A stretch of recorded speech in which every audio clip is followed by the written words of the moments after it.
Nos próximos capítulos de Vale Tudo, Celina estava atônita diante da decisão de Afonso.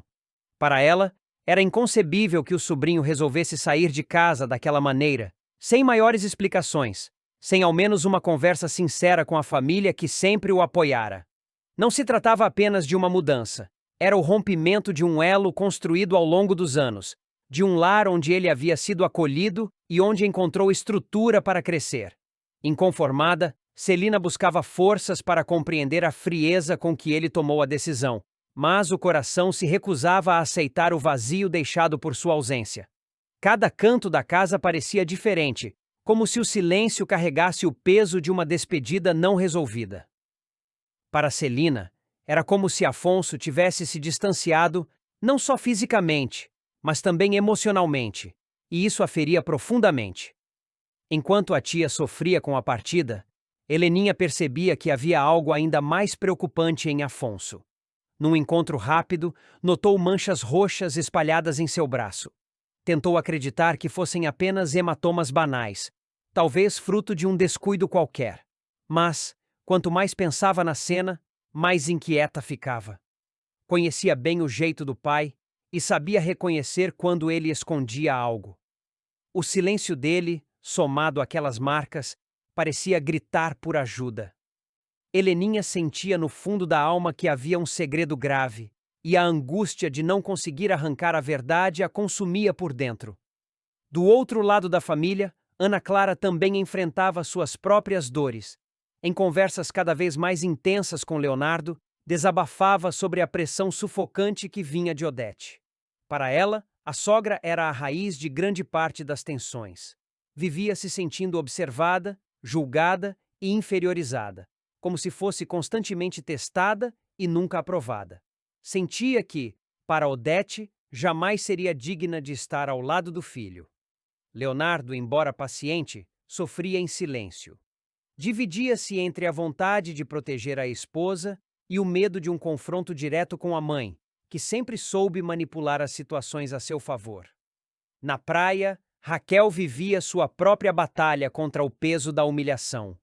Lutava para sustentar-se de forma honesta, vendendo sanduíches, mas o destino foi cruel quando se deparou com Celina e Heleninha justamente nesse momento de fragilidade. A vergonha a invadiu. Não era apenas a exposição de sua condição financeira, mas o abalo no orgulho de quem sempre buscou se manter firme diante das dificuldades. O olhar de surpresa das duas mulheres a feriu como uma cicatriz, lembrando-lhe que suas lutas não eram invisíveis. A humilhação doía, mas ao mesmo tempo alimentava sua força de resistir e seguir em frente. Marieta, sempre atenta aos detalhes, também começou a desconfiar do estado de saúde de Afonso. Ao encontrá-lo, presenciou um sangramento repentino no nariz, que ele tentou disfarçar às pressas. Lembrou-se das manchas relatadas por Heleninha e sentiu o coração apertar. Para ela, aquilo não era coincidência. Havia algo sério escondido sob o silêncio de Afonso, e a suspeita de uma doença grave começou a crescer em sua mente, trazendo consigo um medo incontrolável. Enquanto isso, Bartolomeu se preparava para uma missão arriscada. Com uma câmera escondida presa ao corpo, armava-se para um almoço com Gerson. O objetivo era claro: registrar tudo, cada palavra, cada gesto, para revelar segredos que poderiam mudar destinos. O peso da responsabilidade recaía sobre ele, mas Bartolomeu sabia que precisava seguir em frente. A verdade, ainda que perigosa, era necessária. Ana Clara, buscando apoio em meio às próprias lutas, decidiu participar de uma reunião dos Alcoólicos Anônimos. Não era apenas um gesto de coragem pessoal, mas também a oportunidade de reencontrar Heleninha. Acreditava que, juntas, poderiam dividir fragilidades e dores, encontrando força uma na outra. Era um reencontro de solidariedade, uma ponte construída em meio às feridas que poderia ajudá-las a recomeçar. Afonso, por sua vez, tomava outra decisão radical: abandonar a TCA. Optou por vender suas ações a Odete, como se desse fim a um ciclo que lhe pesava demais. O impacto era devastador. Significava abrir mão de anos de dedicação e de uma parte fundamental de sua identidade. No entanto, naquele momento, parecia a única saída para aliviar a pressão que já não suportava. Paralelamente, Maria de Fátima se aproximava de Raquel. O encontro das duas carregava tensão no ar. Fátima buscava respostas e, talvez, enxergar em Raquel um espelho de si mesma. Já Raquel, ainda marcada pela humilhação, tentava compreender o que poderia nascer daquele reencontro inesperado. Entre despedidas, segredos, humilhações e decisões arriscadas, a vida de cada personagem se entrelaçava como fios de um mesmo tecido. O silêncio de uns e os gritos de outros revelavam feridas abertas, histórias mal resolvidas e escolhas difíceis.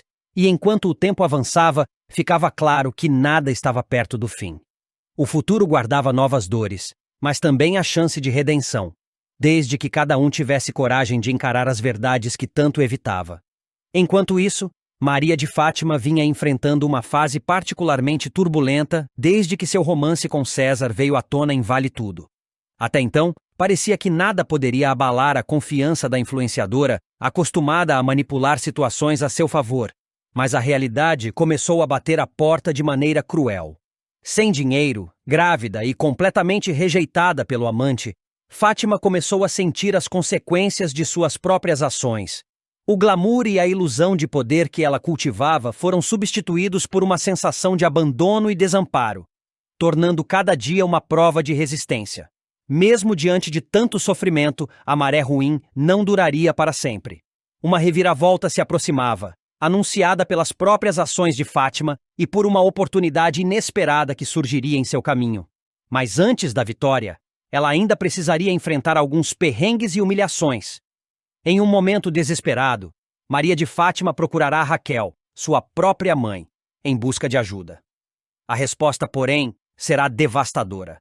Raquel não poupará críticas, lembrando a filha de todas as escolhas erradas e da ganância que a levara à queda.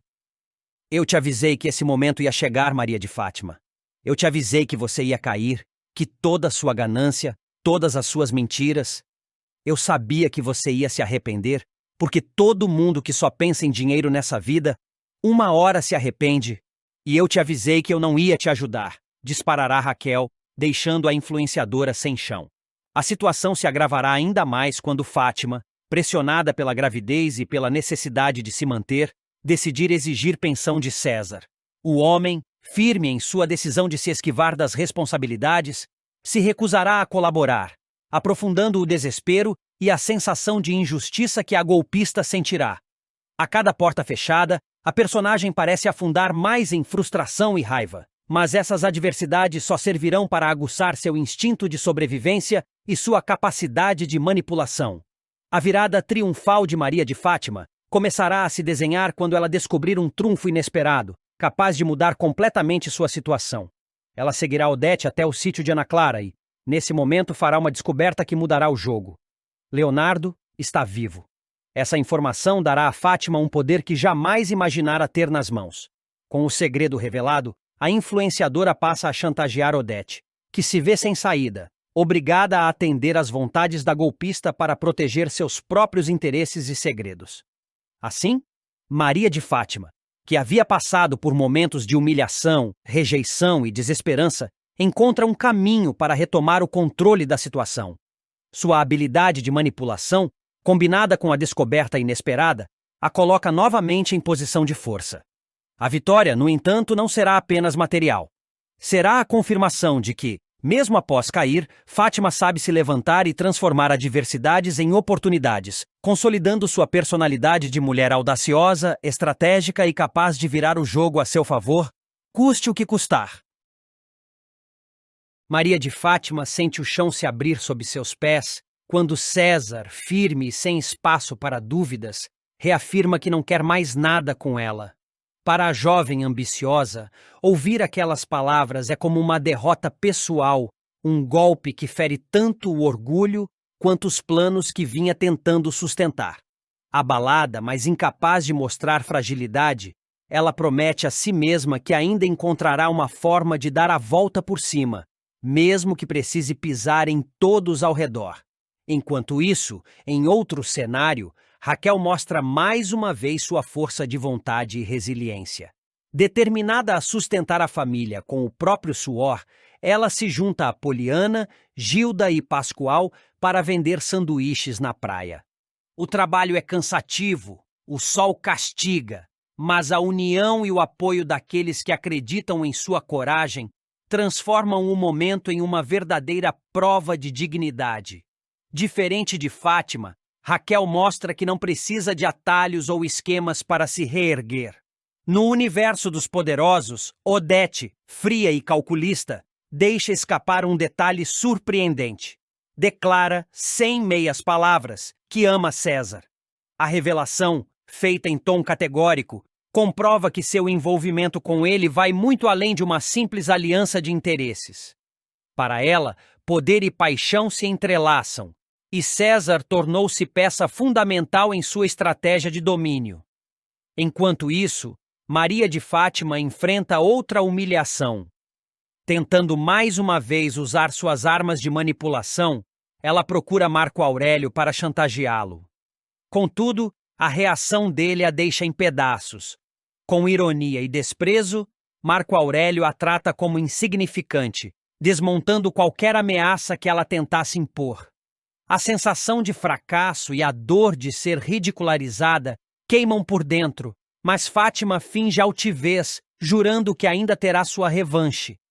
Agora, antes de continuar, me responda qual seu personagem favorito da novela até agora e não se esqueça de se inscrever no nosso canal, assim você acompanha sua novela favorita todos os dias. Mesmo diante desse turbilhão, Odete continua imperturbável. Quando Maria de Fátima a ameaça, acreditando que pode usar segredos para ter vantagem, a poderosa empresária apenas sorri, como quem assiste a um jogo infantil. Nada parece abalar Odete, e isso só aumenta a fúria da jovem, que percebe estar lidando com alguém mais fria e calculista do que jamais poderia imaginar. É nesse clima de tensão que Maria de Fátima decide jogar pesado. Procura Afonso e, em um misto de revelação e provocação, conta que Odete está envolvida com César. A notícia cai como uma bomba para o rapaz, que não consegue esconder o choque. Mais do que isso, Fátima também revela o pacto sombrio que fez com Odete, um acordo de conveniências que pode mudar o rumo de muitos destinos. Paralelamente, Bartolomeu, preocupado com o filho, divide com Ivan informações que apurou sobre Gerson. Promete que não deixará o rapaz sozinho nessa batalha e que fará de tudo para ajudá-lo, mostrando um lado protetor e decidido. Já Afonso, confuso e revoltado com tantas revelações, decide procurar Raquel. Em uma conversa franca, ele expõe sua angústia e menciona Maria de Fátima, Odete e Celina, tentando juntar as peças de um quebra-cabeça que parece cada vez mais sombrio. Tomado pela indignação, Afonso confronta Celina diretamente, acusando-a de ter omitido a verdade por tanto tempo. Em tom ameaçador, deixa claro, se ela não se explicar, ele mesmo contará tudo a Heleninha, custe o que custar. Depois de perder a Paladar por causa de uma jogada ardilosa de Odete Reutemann, a batalhadora verá seu sonho completamente destruído. Mas, além do prejuízo material, uma mentira maldosa vai rondar a protagonista, tornando sua recuperação ainda mais difícil. Tudo começa quando Raquel, acompanhada de Poliana, decide retornar ao espaço da Paladar para avaliar os danos. A esperança era encontrar apenas pequenos reparos a fazer, mas o cenário é devastador. O restaurante, que antes pulsava de vida, está irreconhecível. Olha isso! Arrancaram até as instalações do ar-condicionado, tiraram tudo de qualquer jeito, lamenta Raquel, com os olhos marejados. Poliana, chocado, observa as paredes quebradas, cabos soltos e o chão repleto de entulho. Parece até que a Paladar virou depósito de obra abandonada. Tem que ser muito sem coração para fazer isso. Eu fico impressionado com a crueldade da Odete. A menção à vilã faz Raquel estremecer. Nem pronuncia o nome dessa mulher aqui. Quero essa energia bem longe. Ela atrasou a nossa vida num nível que vou te contar, viu? Dispara, respirando fundo para não chorar. Mas Poliana é realista. É, pelo visto, pra gente levantar vai demorar. Perdemos quase tudo.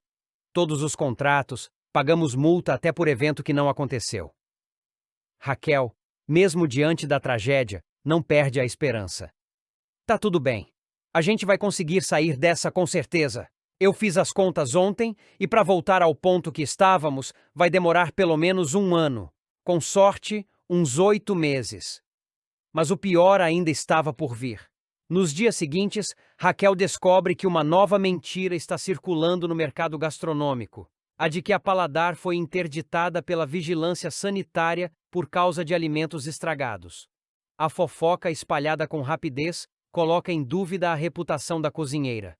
É inacreditável, Poliana. Estão dizendo que eu servia comida estragada, que clientes passaram mal. Isso nunca aconteceu. Revolta-se.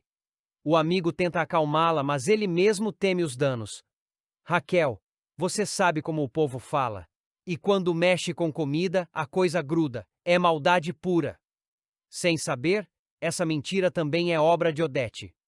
A empresária, além de ter armado a destruição do espaço físico da Paladar, plantou notas falsas em colunas sociais e espalhou boatos em grupos de empresários do ramo. O objetivo era um só: manchar a imagem de Raquel de forma irreversível, para que ninguém ousasse investir em seu talento. Determinada a não se deixar abalar, Raquel decide voltar às origens. Começa a vender sanduíches na praia, como fazia antes de fundar a Paladar. É daqui que eu tiro força, Poliana. Foi assim que a gente começou. Vai ser assim que a gente vai recomeçar, afirma, montando sua barraca improvisada. Aos poucos, clientes antigos reaparecem, defendendo a cozinheira e desmentindo os boatos. Essa comida nunca fez mal a ninguém, pelo contrário. A Raquel é quem sempre cuidou da gente, comenta um freguês fiel. É nesse momento que surge a ajuda providencial de Celina. Tocada pela resiliência de Raquel, a amiga decide comprar o espaço da Paladar e colocá-lo em nome da protagonista. Você não merece passar por isso sozinha. Esse lugar é seu, Raquel. E eu vou fazer questão de devolver o que é seu por direito, diz Celina, emocionando a cozinheira. Ao retornar oficialmente à Paladar, Raquel encontra um desafio imenso. Reconstruir não apenas o espaço físico, mas também sua reputação. Vai ser difícil, mas a gente vai provar que tudo isso foi mentira, que aqui sempre teve respeito e qualidade, garante ao lado de Poliana. A mentira cruel de Odete, no entanto, ainda paira no ar. Parte do público e até alguns fornecedores acreditam na história da vigilância sanitária, o que gera novos obstáculos. Mas Raquel não se intimida. Se tentaram me destruir com palavras, eu vou calar todo mundo com trabalho. A Paladar vai voltar, e vai voltar mais forte do que nunca, promete. Assim, a novela prepara uma nova fase para a personagem. Raquel não enfrentará apenas os escombros deixados por Odete, mas também a sombra de uma mentira que ameaça seu futuro. Ainda assim, com coragem e perseverança, ela mostrará que ninguém pode apagar a verdade de quem luta com dignidade. A partir desse momento, a luta de Raquel não será apenas contra o estado físico em que a Paladar foi deixada, mas contra a batalha invisível das palavras que circulam pelas ruas e pelos bastidores da alta sociedade. Em pouco tempo, a mentira se torna uma verdade para muitos, e empresários começam a evitar qualquer associação com seu nome. Raquel? Aquela da comida estragada? Melhor não. Comentam em reuniões, deixando claro o peso da difamação. Ciente de que precisa agir, Raquel busca alternativas. Poliana, se a gente não mostrar a verdade, eles vão continuar acreditando nessas mentiras. Eu vou falar com jornalistas sérios, gente que realmente se importa com a história toda. Não vou deixar a Odete me enterrar viva, afirma com firmeza. Mas o amigo a alerta. Cuidado, Raquel. A Odete tem gente em todo canto, até na imprensa. De fato, logo que Raquel tenta dar sua versão, esbarra em colunistas comprometidos com a vilã, que distorcem suas palavras e reforçam a ideia de que a Paladar foi fechada por irregularidades. É uma luta desleal, em que a verdade parece não ter espaço. Ainda assim, a cozinheira insiste, oferecendo degustações gratuitas na praia para provar que sua comida continua impecável. Clientes antigos e fiéis reforçam sua credibilidade. Raquel nunca vendeu nada estragado. Isso é armação. Enquanto isso, Celina se torna peça fundamental em sua reconstrução. Além de devolver a paladar para a amiga, ela começa a articular contatos para limpar a imagem da cozinheira. Eu conheço gente de confiança, Raquel. Vou abrir portas que a Odete não pode fechar. Confia em mim, promete. Juntas, elas iniciam uma campanha discreta, mas eficaz, para resgatar o prestígio da marca. Odete, ao perceber a movimentação, não se dá por vencida. A vilã intensifica os boatos, espalhando que Celina só comprou a paladar para lavar dinheiro de negócios obscuros. A intriga atinge até fornecedores, que passam a cobrar valores abusivos ou recusam-se a negociar. Raquel, mais uma vez, se vê cercada. É uma guerra, Poliana, mas eu não vou desistir. Se ela pensa que eu vou me curvar, está enganada, diz, determinada. Em meio à tempestade, surge uma reviravolta inesperada. Um ex-funcionário da TCA, demitido por Odete, procura Raquel com documentos que provam a farsa.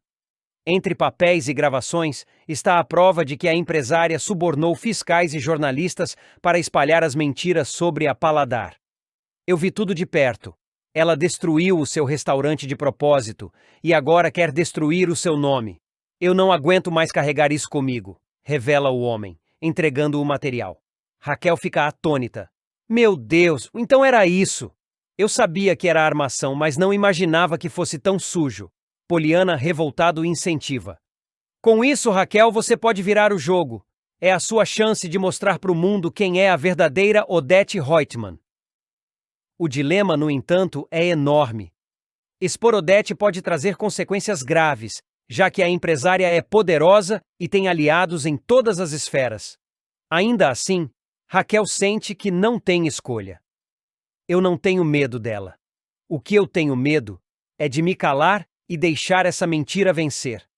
A paladar não vai ser lembrada como um restaurante interditado, mas como um símbolo de resistência. Eu vou até o fim.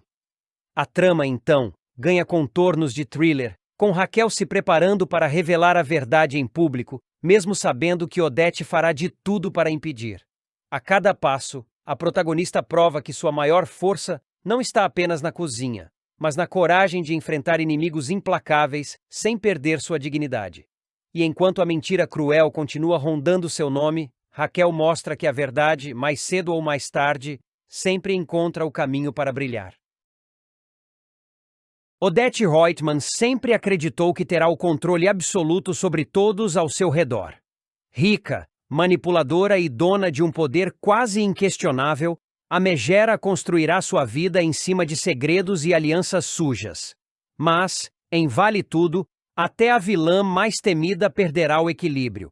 Isso porque Odete ficará aterrorizada ao perceber que duas peças que jamais deveriam se aproximar cruzarão caminhos: Heleninha e Ana Clara. O primeiro contato entre as duas acontecerá de forma aparentemente inocente. Ana Clara, neta de Nise e responsável por cuidar de Leonardo, passará a frequentar reuniões de alcoólicos anônimos para enfrentar seus próprios dilemas. Lá, conhecerá Heleninha, irmã de Afonso, que também lutará contra o vício e tentará reconstruir a vida.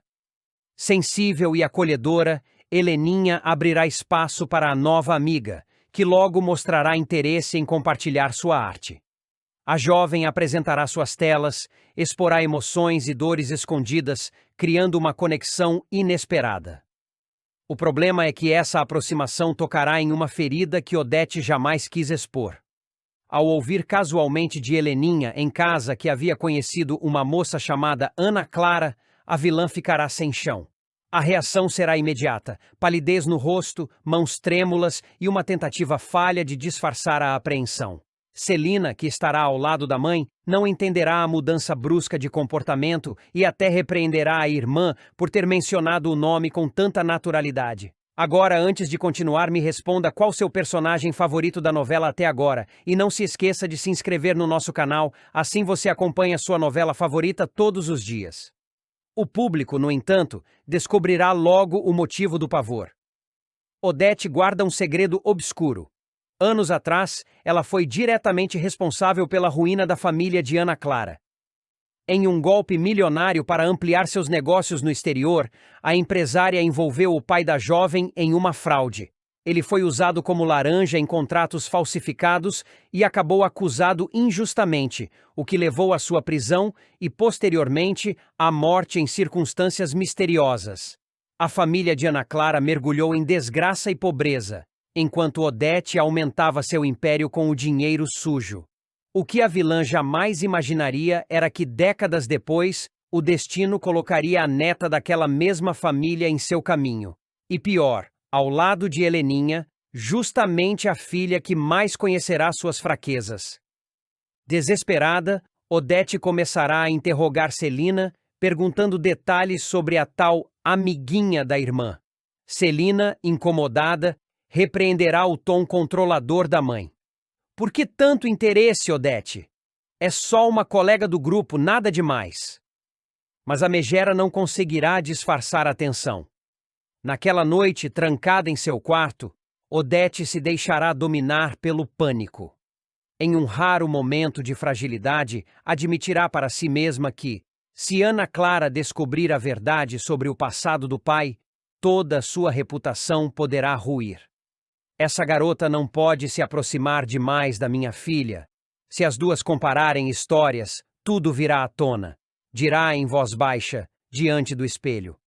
Enquanto isso, Heleninha verá em Ana Clara um refúgio emocional. A amizade crescerá rapidamente, baseada na confiança mútua, e a irmã de Afonso começará a abrir seu coração, falando sobre as pressões da família, a luta contra o álcool e as mágoas em relação à própria mãe.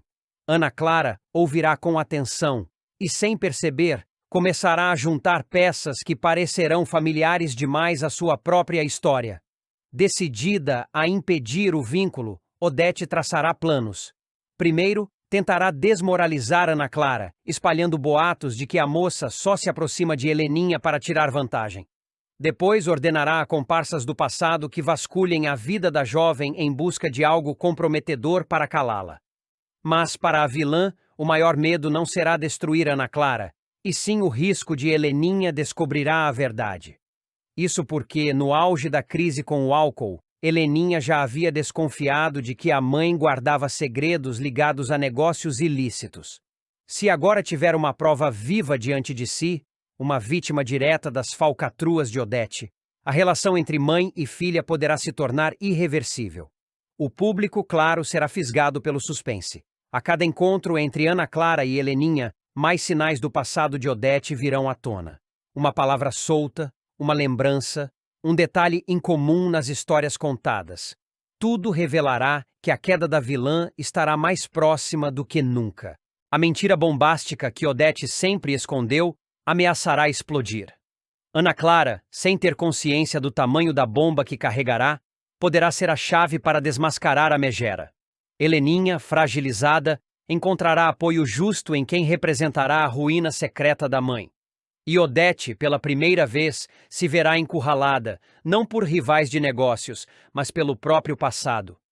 No ar pairará a dúvida. Até onde a vilã será capaz de ir para silenciar essa amizade? O público verá em breve que, em Vale Tudo, até os laços mais improváveis poderão se transformar na arma fatal contra o império de Odete Reutemann. A guerra silenciosa de Odete contra Ana Clara e Heleninha começará a ganhar contornos cada vez mais perigosos.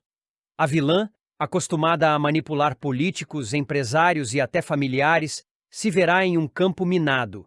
A imprevisibilidade da amizade entre duas mulheres marcadas por dores profundas. Para ela, cada encontro será uma ameaça, cada confidência um risco mortal ao castelo de mentiras que construiu. Odete passará noites em claro, arquitetando estratégias para manter as duas afastadas. Telefonará para antigos comparsas, mexerá em arquivos antigos, rasgará documentos que poderiam comprovar sua ligação com o pai de Ana Clara. Mas quanto mais tentar apagar rastros, mais os fantasmas do passado parecerão se multiplicar. A cada lembrança enterrada, surgirá a possibilidade de que alguém, um ex-funcionário, um advogado, um cúmplice esquecido, volte à tona disposto a revelar a verdade. Heleninha, por sua vez, viverá um momento raro de esperança. Ao lado de Ana Clara, ela se sentirá compreendida como nunca. A troca de experiências entre as duas criará um vínculo poderoso, sustentado por fragilidades e sonhos quebrados. Ana Clara verá em Heleninha não apenas uma amiga, mas também uma confidente capaz de entender a sensação de viver à sombra de um peso que nunca escolheu carregar. Essa cumplicidade inocente, porém, começará a gerar rumores. Pessoas próximas à família Reutemann notarão a frequência dos encontros e levarão comentários até Odete, que reagirá com uma fúria contida. A megera, calculista como sempre, entenderá que não poderá agir de forma aberta contra a nova amiga da filha. Se demonstrar demais, levantará suspeitas. Restará a ela o caminho do jogo sujo, disfarçado de preocupação materna. Essa moça não é de confiança, Heleninha. Tome cuidado, insinuará Odete com um sorriso venenoso. A filha, cansada das constantes intromissões da mãe, reagirá com irritação. Você nunca gostou de nenhuma das minhas amizades. Sempre acha que sabe de tudo, mas não sabe nada sobre mim. O embate entre mãe e filha ganhará força, alimentado pela nova ligação com Ana Clara.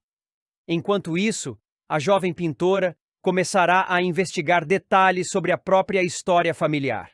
As conversas com Heleninha despertarão memórias de sua avó Nise, comentários soltos de Leonardo e até lembranças dolorosas de quando ainda era criança. Aos poucos, Ana Clara reconstruirá o quebra-cabeça da tragédia que destruiu sua família. Sem saber, ela caminhará cada vez mais perto da verdade que Odete teme acima de tudo. E o destino não deixará de pregar suas peças cruéis. Em uma exposição improvisada das telas de Ana Clara, Heleninha será a primeira a perceber algo perturbador. Em uma das pinturas, marcada por traços sombrios e agressivos, aparecerá a figura de uma mulher loira, elegante e imponente, com um olhar frio. Quem é essa? Perguntará Heleninha, intrigada. Ana Clara responderá sem hesitar. É uma imagem que nunca consegui apagar da memória. A mulher que arruinou meu pai. O choque será imediato. Heleninha ficará paralisada, reconhecendo traços familiares demais na descrição e na tela. Odete, mesmo sem estar presente, sentirá o perigo se aproximar como uma onda prestes a desabar sobre sua cabeça. O clima de tensão atingirá níveis insuportáveis. O público perceberá que a implosão não será apenas moral, mas também emocional. Odete lutará com todas as armas para proteger seu império e sua máscara social. Mas quanto mais lutar, mais isolada se tornará. Heleninha, fortalecida pelo novo laço, desafiará a mãe como nunca antes. Ana Clara, sem imaginar, carregará em suas mãos a chave que poderá abrir a porta para a queda definitiva da megera. E assim, em Vale Tudo, o jogo de aparências se transformará em campo de batalha. A cada olhar trocado, a cada revelação, o fio da verdade se aproximará do momento em que não poderá mais ser contido. Depois de enfrentar dias sombrios atrás das grades, Ivan finalmente começa a escrever um novo capítulo em sua vida. Preso em flagrante após tentar subornar um fiscal da Receita Federal. Armação cruel orquestrada por Odete Reutemann para se vingar do ex-genro, que ousou abandonar Heleninha. Ele carrega cicatrizes emocionais da queda brusca que sofreu. No entanto, longe de se entregar ao fracasso, Ivan decide transformar a dor em força e dar a volta por cima. Sua nova aposta é ousada. Abrir uma agência de viagens acessível, pensada para pessoas comuns, com pacotes que caibam no bolso de todos. O nome não poderia ser mais simbólico. Mundo para Todos. Assim que ganha a liberdade, Ivan não perde tempo. Ainda com o peso do passado nos ombros, mas cheio de determinação, ele vai até o ponto comercial onde pretende montar seu negócio. Não está sozinho nessa caminhada. Ao seu lado, Raquel, a mulher que se tornou porto seguro em meio ao caos.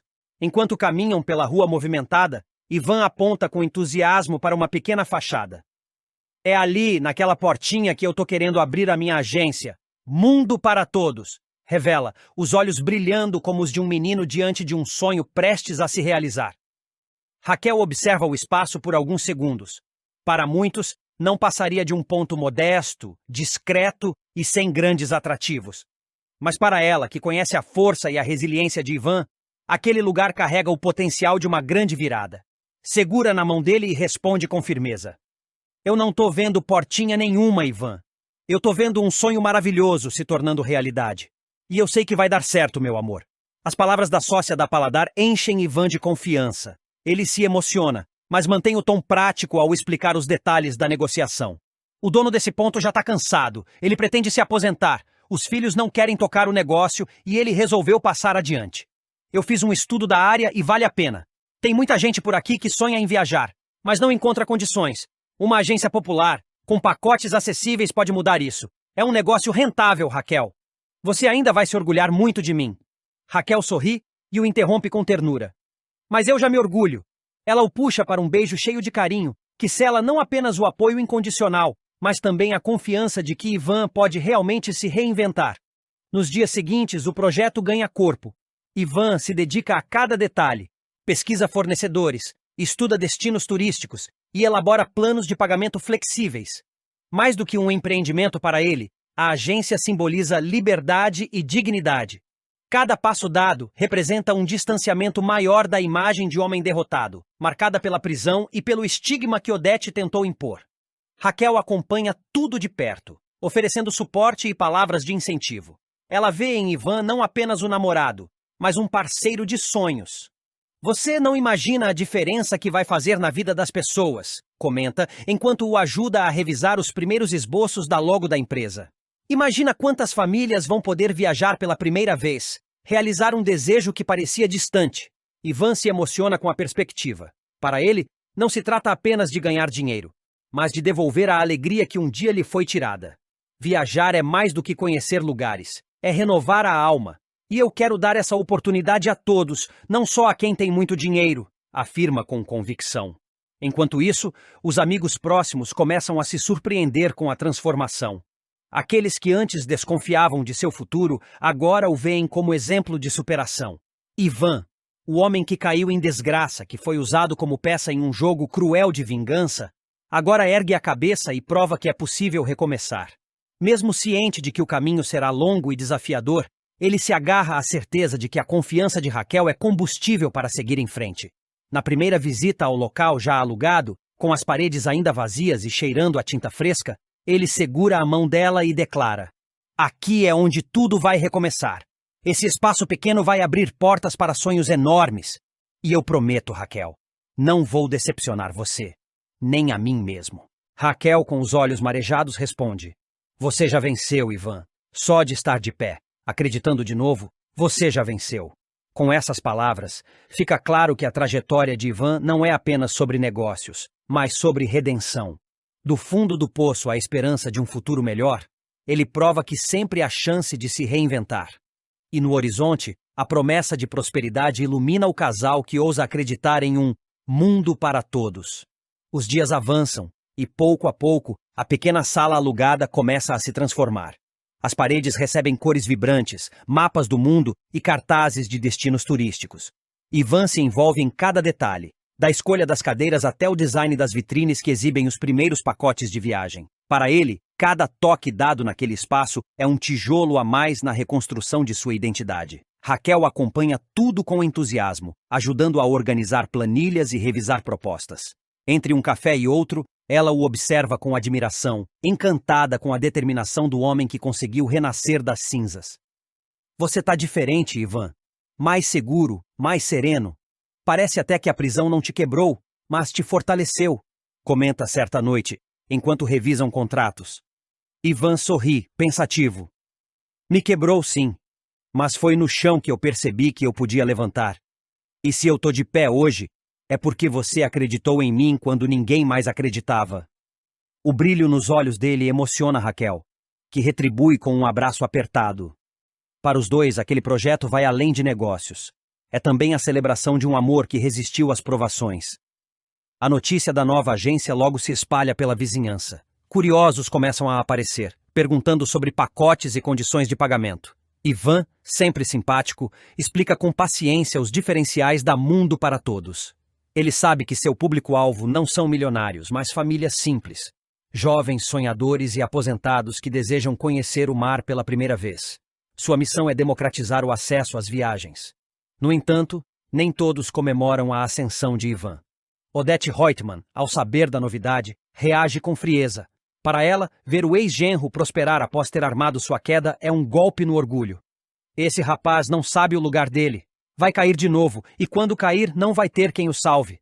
Dispara, durante uma conversa com um de seus aliados. Sua ameaça paira como